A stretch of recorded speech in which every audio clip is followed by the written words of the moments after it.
Okay, here we are at the very front end of the International Space Station. This is the forward end of Node 2, and this is right behind this hatch is the PMA, the pressurized mating adapter, to which the space shuttle docks whenever the next space shuttle comes. You can see we have our flags up here at the most forward part. It's a 15 nation partnership, this International Space Station. So we'll start with the Node 2. We will stop at the Kibo module here, the Japanese pressurized module, and the Japanese logistics platform.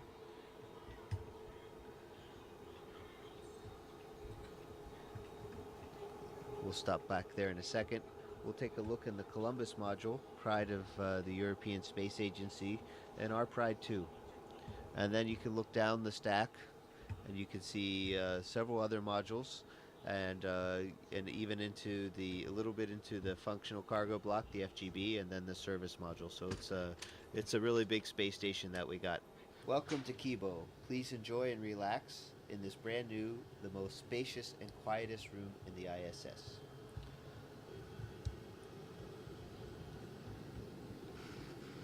You can see here, this is the SIBO rack, which is for cell biology. And then we have a fluid rack, Urutai. So these are the two main Japanese science racks that are up here now. There's more that are coming. Let's take a quick look out the window before it gets dark outside. We're going around the world every 90 minutes, so we get to see a lot of sunrises and sunsets. Oh my goodness, it's beautiful out there. So this is looking out the port side of the space station, and we're actually also on the front side, so front port side of the space station. And let's take a look what we can see out there. We can see the robot arm I was talking about, the GEM RMS. Those orange things are the solar arrays on the port side. And you can see we have a full set, and 15A STS-119 is going to be bringing up the last solar array on the starboard side. And take a look. There's our beautiful blue planet there. And looking at this and where we are, I'd say we're over the South Indian Ocean. You can actually see some icebergs down there. So we're actually probably between Africa and Antarctica. You can actually see the different shades of the blue water. Okay, so now fly with me. We're going to go to the Columbus module.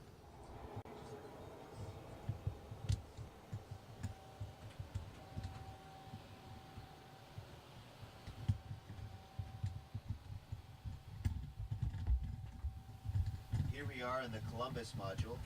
You can see it's also spacious. It's also cluttered because it's a great place to store things or temporarily stow them.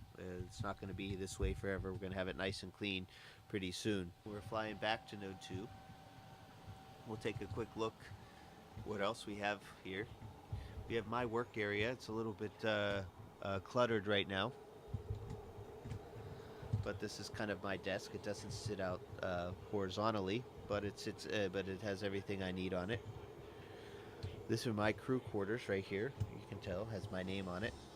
And in fact, I can give you a tour real quick of crew quarters. This is what it looks like inside. There's a fair amount of room. We'll get has a standard space station light on it. So now we're going into the Destiny Laboratory, headed aft on the space station.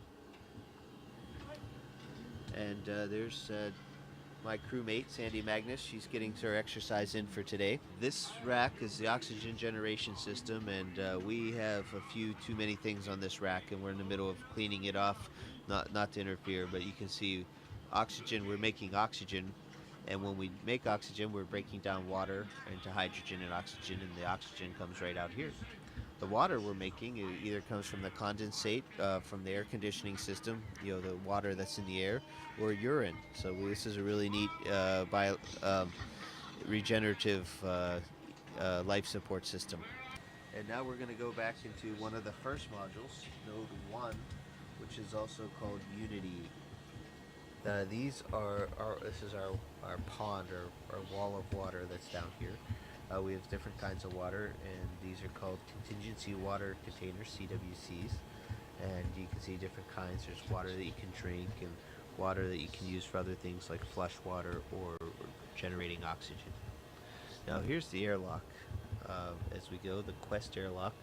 This crew lock is a hatch that goes outside into space. So you can see that hatch right there. In the meantime, we're kind of storing EVA related things here. You can see this is a safer, which is a kind of a jet backpack that we wear on the outside of our spacesuits in case we get separated from the spaceship. We can fly our way back in. I remember being a Capcom on STS 96 when I first saw these signs. That's pretty amazing.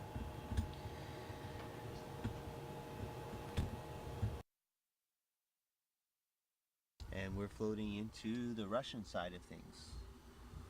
First and foremost, we are now in the pressurized adapter part of the functional cargo block. We call it the GA, and it's also a docking port down below.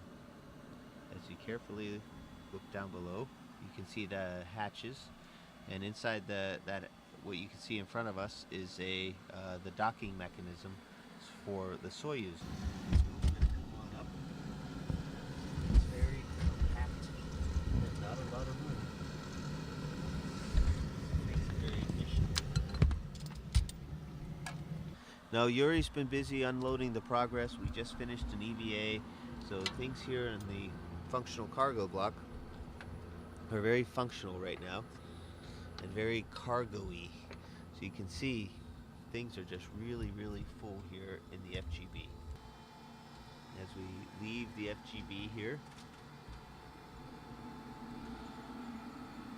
and go into the docking compartment.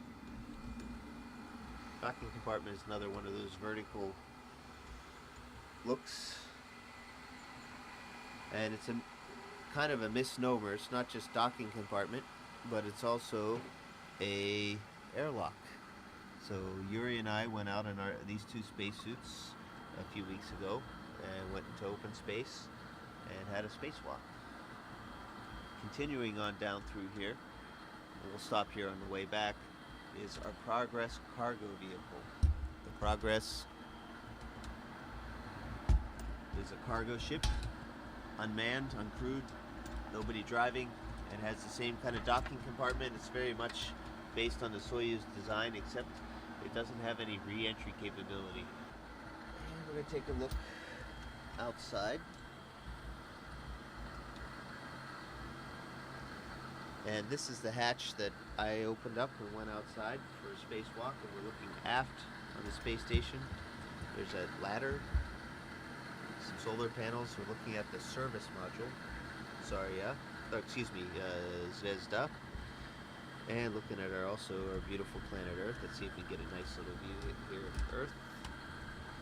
A little small treat, because no tour of the space station would be complete without it. Last but not least, in the service module, Zvezda, which means star, it's the heart of the space station. It's where we used to have the only place where we could create oxygen and live with the carbon dioxide removal system, as well as a place to eat and sleep. There's my crewmate, Yuri Lonchakov, exercising on the treadmill with vibration isolation system, the TVIS. So this is our eating area. There's our table, and we're just getting ready for lunch. There's our water dispenser right there, Russian style, and our controller for the water dispenser. There's Yuri's room off to the side. You can see he has a sleeping bag right there hanging on the wall, and a computer right here so he can call on the telephone and write email and read books, and relax in the evenings a little bit, because we have long days up here. This is a surprise visit that you guys are paying on us today, so things aren't cleaned up, but they're real. This is exactly how we work and live in space. And that'll wrap up the tour. This is the International Space Station. A very good example of what human beings can do when we work when we work closely together.